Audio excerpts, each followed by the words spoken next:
Eto na mga kabasketball, mga bagong sibol na Gilas Pilipinas players, nakakatakot daw ang pagsasama-samahin ayon sa kalapit nating bansa.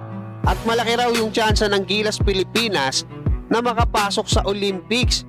At pag-usapan din natin mga kabasketball, etong mga magiging advantages at disadvantages ng muling paglalaro nitong ating pambatong si Kai Sotto dito nga sa NBL Australia.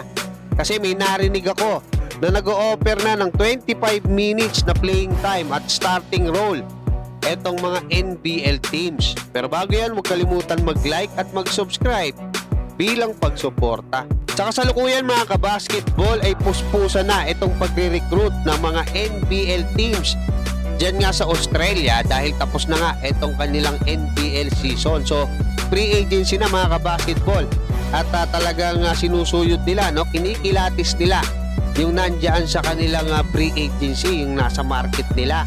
At alam niyo ba mga kabasketball na itong dating player ng Adelaide 36ers na si Mojave King na na-drop din to doon nga sa NBA draft. Yun nga lang mga kabasketball, drop and stash yung nangyari sa kanya. So magbabalik na siya dyan, maglalaro siya para sa New Zealand. Ngayon patungkol naman sa advantage ng paglalaro ni Kai dyan sa NBL Australia, kung sakaling magbabalik siya mga kabasketball, mas mataas yung kompetisyon doon nga sa NBL Australia.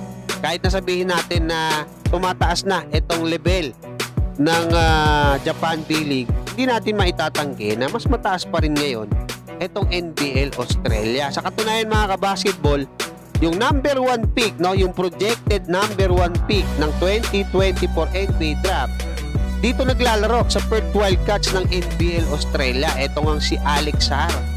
7-1 yan mga kabasketball.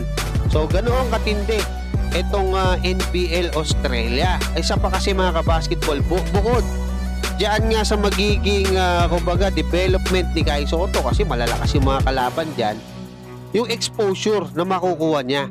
Anong ibig ko sabihin exposure? Dito kasi mga kabasketball, kapag ka maganda yung naipakita ni Kai Sotto diyan sa NBL Australia, dahil mas malakas na nga siya ngayon, no? Marami na siyang magagawa at feeling ko kaya niya talaga na ngayon na mag-compete dito sa NBL Australia. Unlike before na medyo payat siya at syempre mas mahina. Ngayon kasi mas malakas na siya mga kabasketball. Kapag ka malakas ka dyan sa NBL Australia, pwede ka nilang operan kaagad ng 2 taong kontrata. Diretso na mga kabasketball. Gaya ng ginawa kay Xavier Cooks. Nag-champion sila, saka dyan kay Jack Landale. Kasi etong negro, no, na si Duprit, nakasabay pa ni Kai Sotto sa NBA Summer League to.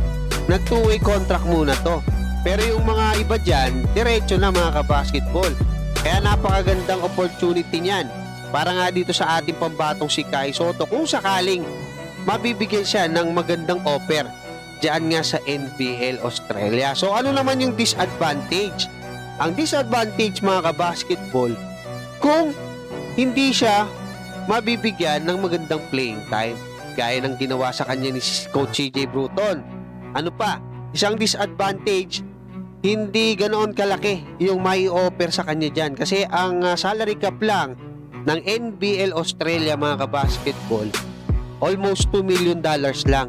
At isa pang maganda, kung mapupunta siya dito sa Sydney Kings, kung saan nga magiging head coach ngayon etong si Brian Gordian, yung nag-coach doon sa Bay Area Dragons dyan sa PBA, tapos doon sa Strong Group naging consultant siya. Tingnan ko yung lineup ngayon ng Sydney Kings, wala pa silang sentro kahit isa. Forward nila etong si Xavier Cooks. So kung sakali na o-operan si Kai dyan, bawa maiko-close ng Wasserman na sige 25 minutes per game, diba? Tapos starting role pa. Pero kung hindi nila bibigyan ng playing time, Japan B-League na lang. Kung yan pati dyan sa NBL Australia, kung hindi papalarin si Kai Sotto ngayong taon dyan sa NBA Summer League, saka dyan sa FIBA OQT na mapansin ng mga NBA teams. So yun po yan mga kabasketball. Puntahan naman natin etong napakagandang balita, no? Kasi ipinost na itong si Grant, alam ko isang Taiwan na basketball page to, sinasabi niya na itong grupo ng under 19 World Youth ay Golden Generation. Yung grupo nila Kai Sotto noon, no? Kai Soto, AJ Edu, Carl Tamayo, saka itong si Dal Panopio na naglalaro na dito sa US NCAA. Tapos idagdag mo pa raw si Kevin Kiambao, etong si Francis Lopez, yung mga players na isinilang nung 2000, yung mga kumbaga yung mga shooter, yung sinasabi niya rito. Tapos naturalized player, nandiyan na nga si Justin Brownlee. Tapos may Dwight Ramos ka, may Reds Abando. Talagang nakakatakot daw, no? Scary, sabi niya. Actually, binasa ko pa nga yung comment, no? Yung mga comment. May nag-comment dito, sabi niya, the most scary thing is the height rises up a lot. Totoo naman eh. Sentro mo, 7'3". Forward mo, pwedeng AJ Edu, 6'10".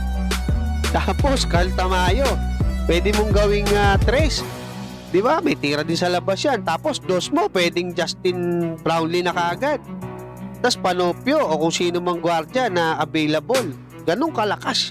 Pwede mo nang itapat mga kabasketball sa iba't ibang malalakas na kupunan yan. So, di ba? Ang tindi niya mga kabasketball. At meron pa isa nag-comment, no? Sabi niya, feeling ko, itong Pilipinas ay planong talunin itong malalakas na European teams saka American teams. Sa kanila yan mga kabasketball, tinranslate ko lang. Walang halong hype yan. So, suportahan natin mga kabasketball ang ating Gilas Pilipinas. Maraming salamat at God bless sa inyong lahat.